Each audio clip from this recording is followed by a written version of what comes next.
మేడారం మహాజాతరకు సర్వం సిద్ధమైంది. రేపటి నుంచి 4 రోజుల పాటు జరగనున్న వనజాతరకు సర్కార్ పెద్ద ఎత్తున ఏర్పాట్లు చేసింది. మంచిర్యాల జిల్లా కేంద్రం నుంచి వివిధ రూట్లలో సమ్మక్క సారలమ్మ జాతరకు వెళ్లే భక్తులకు ఆర్టీసీ ప్రత్యేక బస్సులను సిద్ధం చేసింది. సురక్షిత ప్రయాణం కోసం భక్తులు ఆర్టీసీ సేవలను వినియోగించుకోవాలంటున్న డీఎంతో మా ప్రతినిధి Arun Kumar face to face. ఎన్ని బస్సులు నడిపిస్తా ఉన్నారు, ఎటువంటి ఏర్పాట్లు చేశారు? మన మంచిర్యాల జిల్లా కేంద్రం నుంచి 115 బస్సులు స్పెషల్గా సమ్మక్క సారక్క జాతరకు ఆపరేట్ చేస్తున్నాము. మొత్తం 369 బస్సులు స్పెషల్ బస్సులు ఏర్పాటు చేయడం జరిగింది.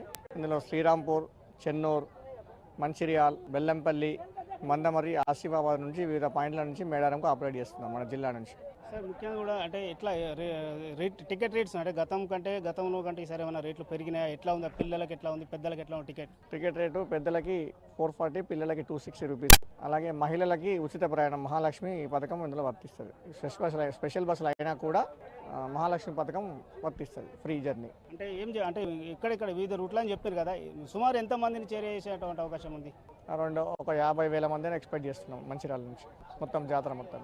ముఖ్యంగా కూడా ఏదైతే బస్సులు చాలా దూర ప్రయాణం చేస్తా ఉన్నా అటువంటి విషయంలో కూడా ఆర్టీసీకి సంబంధించి కూడా బస్సులలో ఎటువంటి ఇబ్బందులు తలెత్తకుండా ఎటువంటి ఏర్పాట్లు చేసిన ఒకరికి ఇట్లా ప్రయాణికులకు ఏమైనా సమస్యలు తలెత్తినా ఇతర సమస్యలు తలెత్తినా కూడా ఎటువంటి ఏర్పాట్లు చేసి మన జాతర పాయింట్స్ స్పెషల్ జాతర పాయింట్స్ ఏర్పాటు చేయడం క్యాంప్స్.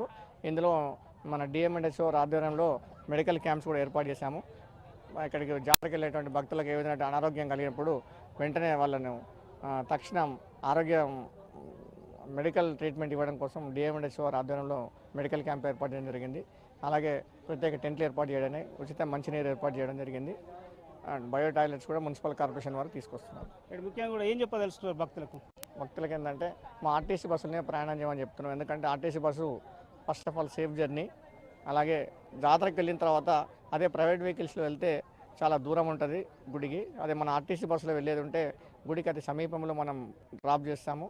ప్లస్ సౌకర్యంగా ఉంటుందని చెప్పదలుచు. రైట్, ఇదైతే డీఎం గారు తెలుపుతున్నటువంటి పరిస్థితి. ముఖ్యంగా కూడా జాతరకు సంబంధించి కూడా ఇప్పటికే కూడా బస్సులకు ఏదైతే బస్సులకు సంబంధించి కూడా అన్ని ఏర్పాట్లు చేసినా, ముఖ్యంగా కూడా వివిధ పాయింట్ల ద్వారా కూడా ఏదైతే ప్రయాణికులను మేడారం చేర్చడానికి కూడా అన్ని ఏర్పాట్లు చేసినా అని చెప్తాను. ముఖ్యంగా